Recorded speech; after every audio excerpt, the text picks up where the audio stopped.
Wearing masks. Many people are wearing masks now. Many scientists think masks can help stop the coronavirus. The coronavirus spreads from person to person. Germs spread the coronavirus.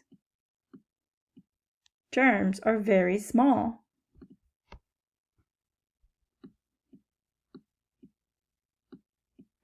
People can spread germs when they cough, sneeze, or talk.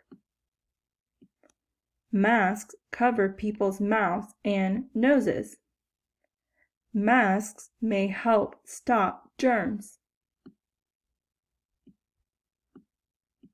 Many people are wearing masks in public places.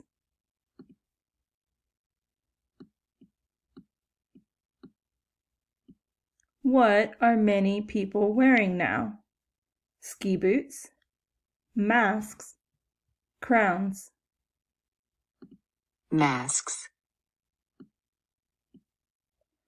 What spread the coronavirus?